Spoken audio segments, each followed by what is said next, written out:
Do you still think you can live in this village? You know I'm not against Anand now. But there is no respect for us here. I've completely lost hope. That's why we're leaving.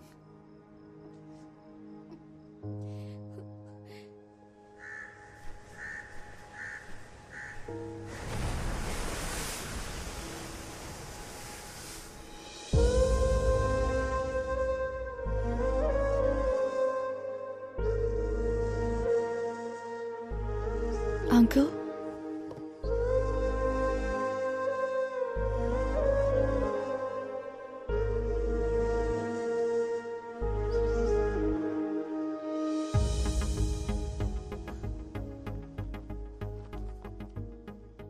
ఒక 2 minutes మీతో మాట్లాడాలి uncle. మీరు మమ్మల్ని hate చేయడంలో ఒక న్యాయం ఉంది uncle. మేము ఇండియన్స్ మీద అంత వైలెన్స్ చేశాం, స్లేవ్స్ లా ట్రీట్ చేశాం. ఎన్నేళ్లు గడిచినా ఆ హేట్రెడ్ మాత్రం అలాగే ఉంది అంకుల్. మై గ్రాండ్ మా టోల్డ్ ఇండియా అందరినీ హక్ చేసుకుంటుందని, లైఫ్ ఇస్తుంది అని. కానీ నాకు అదృష్టం లేదు అంకుల్. ఆనంద్ లాంటి ఒక కైండ్ పర్సన్ ఒక అర్థం లేని పగకి బలవుతాడని అనుకోలేదు. ఆనంద్ నా లైఫ్లో ఎప్పుడు తోడుగా ఉంటాడని అనుకున్నాను, కానీ జ్ఞాపకంగా మిగులుతాడని అనుకోలేదు. These are all original land documents, uncle. And one more thing, uncle. ఇంతవరకు మా వల్ల మీకు జరిగిన అన్ని అన్యాయాలకి ఆల్ బ్రిటిష్ పీపుల్ తరపున, మీరు పడ్డ కష్టాలకి అందరి తరపున సారీ అంకుల్.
ఇప్పుడు నేను దేవరకోట పొలిమేర నుంచి లైవ్ రిపోర్ట్ చేస్తున్నాను.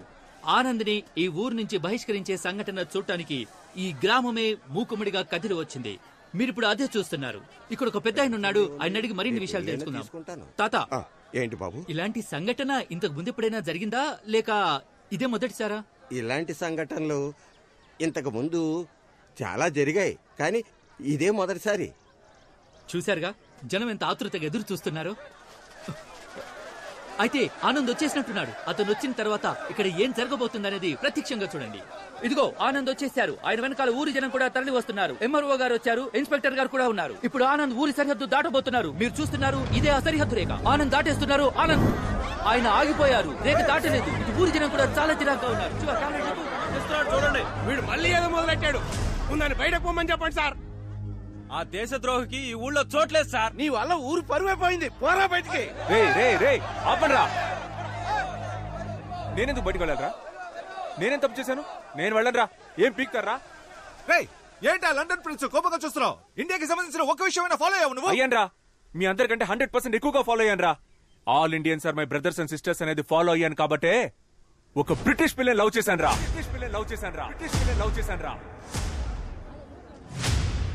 జామకాయలు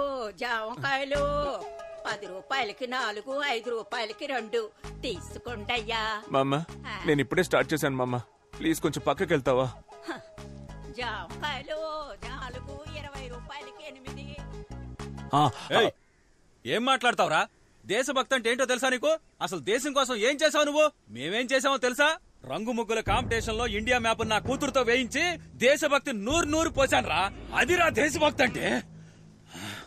జవాన్ సినిమా చూసి బయటికి వచ్చి ఇండియా ఇండియా అని గుండెలు పగిలేలా అరిచాడు రా నేను, తెలుసా నీకు? రే రే రే, నువ్వే కదరా మీ నాన్న మిలిటరీలో చేరమంటే గోడ ఎక్కి దూకి పారిపోయింది? ఈ విషయం ఊరంతా తెలిసిపోయిందా? ఇదేనేంట్రా మీ దేశభక్తి? ఇండియాకి పాకిస్తాన్ కి వార్ జరిగితే కనీసం 100 మందన్నా చావాలని మీరు అనుకుంటారు, కానీ 2 దేశాల్లో ఒక్కరు కూడా చావకూడదని నేను అనుకుంటాను. ఏంటి మెసేజ్ ఇస్తున్నావా? రేపు చైనా వాడు వార్ చేస్తే సైలెంట్ గా ఉండాలా? ఈ మెసేజ్ మీకు మాత్రమే కాదురా, చైనాకి, పాకిస్తాన్ కి, పాన్ వరల్డ్ కి రా. ఈ నీళ్ళు తాగుతున్నాడేటి? తాగాడుగా, ఇంకా వాగుతాడు. అయ్య బాబోయ్, ఇంకా మాట్లాడతాడా? జెసికా వాళ్ళ బామ్మ వార్ వల్లేరా దేశాలు తిరిగి ఎక్కడికి వెళ్లాలో తెలియక ఇండియాకి వచ్చింది. వార్ ఎంత భయంకరమైందో తెలుసారా? రష్యాకి, ఉక్రెయిన్ కి వార్ వచ్చినందుకే ఇక్కడ పెట్రోల్ నుంచి కాయగూరల రేటు వరకు అన్ని పెరిగాయని తెలుసారా? 1 కిలో బాటిల్ గార్డ్ ఎంతో తెలుసారా మీకు? రే, మీకు అసలు బాటిల్ గార్డ్ అంటే ఏంటో తెలుసారా? బాటిల్ గార్డ్ అంటే సొరకాయ. సొరకాయ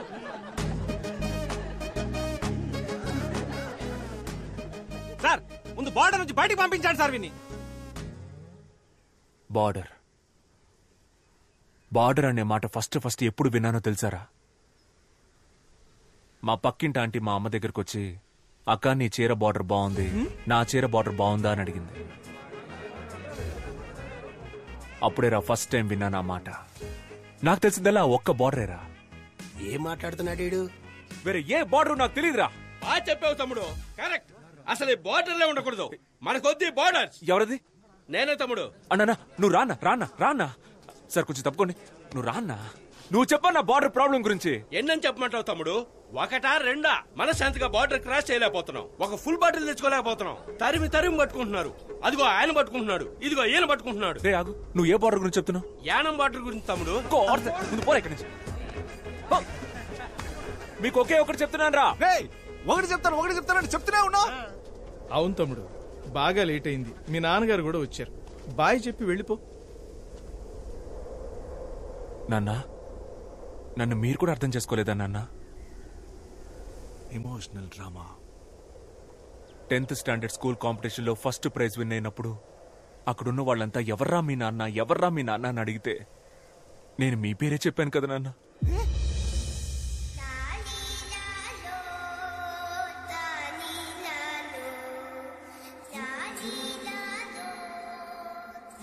ఏం అవుతున్నాడు వాడు? టీచర్ని ఎక్కువ క్వశ్చన్స్ అడిగానని స్కూల్ నుంచి పంపించేశారు, స్లిప్పులు పెట్టానని కాలేజ్ నుంచి పంపించేశారు, సినిమా అయిపోయిందని థియేటర్ నుంచి పంపించేశారు, ఇప్పుడు లవ్ చేశారని ఊరి నుంచే పంపించేస్తున్నారు. ఇంటెలిజెంట్ పీపుల్ అంటేనే మీకు నచ్చదు కదరా. ఆ రోజు సోక్రటీస్, ఈ రోజు నేను. చాలరా, పోన్రా. నేను ఒక బ్రిటిష్ అమ్మాయిని లవ్ చేశానన్న ఒకే కారణం వల్ల కొంచెం కూడా హ్యూమానిటీ లేకుండా ఇలాంటి దారుణమైన పనికి తెగబడిపోయారు కదరా. కరోనా కాలంలో అన్ని దేశాలకి హెల్ప్ చేసినందుకు మనం ఇంకా ప్రాణాలతో ఉన్నాం. అప్పుడు గెలిచింది హ్యూమానిటీయా దేశభక్తారా? చెప్పండి రా, హ్యూమానిటీయా దేశభక్తా? నీకు తెలుసా? నాకు తెలీదు. హ్యూమానిటీ అంటే ఏంటండి? హ్యూమానిటీ అంటే నాకు తెలీదా? హ్యూమానిటీ అంటే హ్యూమానిటీ. దీనికి సమాధానం మా అయ్యగారు చెప్తారు. హ్యుమానిటీయా దేశభక్తి? దీనికి ఆన్సర్ ఏంటో నాకు తెలుసు, కానీ ఈ ఆన్సర్ ప్రపంచానికే వినపడేలా గొంతెత్తి చెప్తాను. సూపర్ అయ్యా. సేమ్ ఇలాగే. ఇప్పుడు నాకు 67 ఏళ్ళు వచ్చాయి. ఈ ఊళ్ళో 66 ఏళ్ల వయసున్న వాళ్ళు ఉంటారు, 68 ఏళ్ల వయసున్న వాళ్ళు ఉంటారు, కానీ ఒక్కడైనా 66 ఏళ్ల వయసులో నాకన్నా పెద్దోడు అవ్వగలుగుతాడా? ఈయన జవాబు చెప్పేలోపు ప్రశ్నే మర్చిపోయేలా ఉన్నాం. నా జవాబు నేను చెప్పాను, ఇంకా మీరే చెప్పాలి. మా నోడేదో అడుగుతున్నాడు, ఏం చెప్దాం? కొత్తగా ఏదో హ్యూమానిటీ అంటున్నాడు. మన కులపోలంతా హ్యూమానిటీ అందాం. హ్యూమానిటీ. ఆ కులపోలు చెప్పింది మనం ఎందుకు కాపీ కొట్టాలరా? మనం మార్చి చెప్దాం. దేశభక్తి. హ్యూమానిటీ దేశభక్తిలో కూడా కులం చూస్తారా మీరు? కులం, మతం, కలరు, కంట్రీ వీటన్నిటిని దాటి ఒక మనిషిని మనిషిగా చూసే హ్యూమానిటీ మీ అందరికీ ఎప్పుడు వస్తుంది? చెప్పండి, ఆ హ్యూమానిటీ ఎప్పుడు వస్తుంది?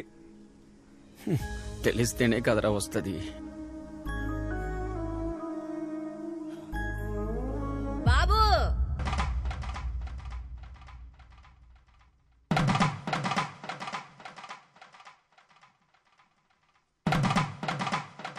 బాబు చిన్న వయసులో E=MC² అర్థం తెలియకనే జామకాయలు అమ్ముకుంటున్నా.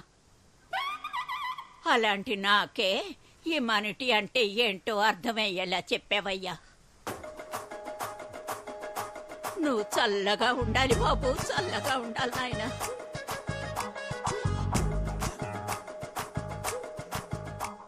చూశారుగా, జాంకాయలమ్మే ఓ ముసలావిడికి హ్యుమానిటీ అంటే ఏంటో తెలిసింది. మరి మన ఊరి ప్రజలకి హ్యుమానిటీ గురించి ఏమైనా తెలిసిందో లేదో చూద్దాం రండి. కెమెరామెన్, జనాల వైపు ఓసారి కెమెరా తిప్పండి. తమ్ముడు ఇట్రా. రారా. చెప్పండి సార్. నేను ఫస్ట్ నుంచి హ్యుమానిటీయే. నేను హ్యుమానిటీలోనే పెరిగాను, దాని తర్వాత హ్యుమానిటీలోనే పుట్టాను. నేను హ్యుమానిటీయే, ఎప్పుడు హ్యుమానిటీయే, పైగా మేము అందరం కూడా హ్యుమానిటీయే. నేను కూడా హ్యుమానిటీయే సార్, హ్యుమానిటీయే. ఇప్పుడు చెప్పండి రా, హ్యుమానిటీయా దేశభక్త? ప్రేమ దేశమా? ఈజ్=.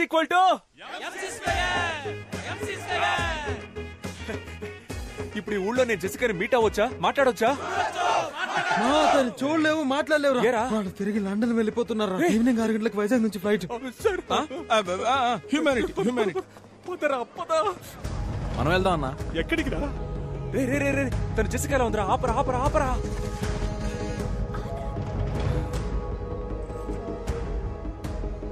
మావయ్య, మీరు వెళ్ళలేదా? నువ్వెవరు? ఎందుకు సార్ ఆయన పట్టుకున్నారు? ఆయన చాలా డీసెంట్ అయిన మనిషి సార్, పక్కా జెంటల్మెన్ సార్.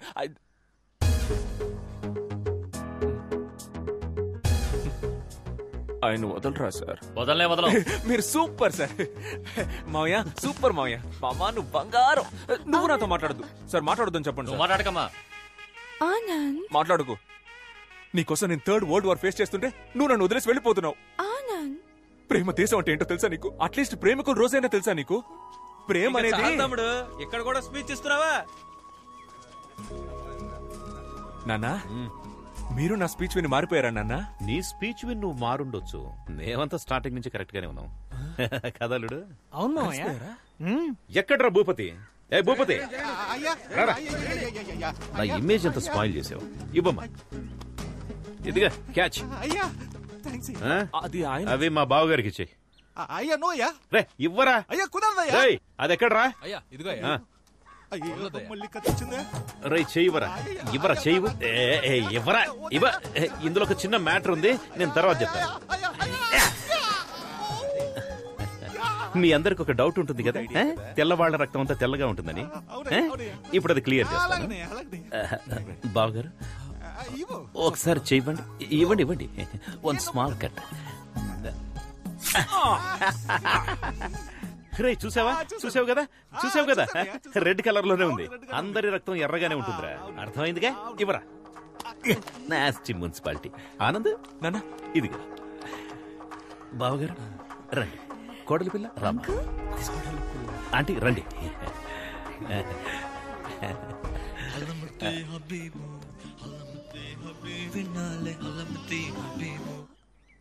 హలమతి హబీబా అంటే? నాకు నిజంగా దాని అర్థం తెలియదమ్మా. ఆ రోజేమో లస్క్ టపా, ఇవాళేమో హల్మతి హబీబా. ఇలాంటి కవులందరూ మనతో పాటే మన చుట్టుపక్కలే నక్కి నక్కి తిరుగుతుంటారు. వాళ్ళు నా చేతికి దొరకాలి.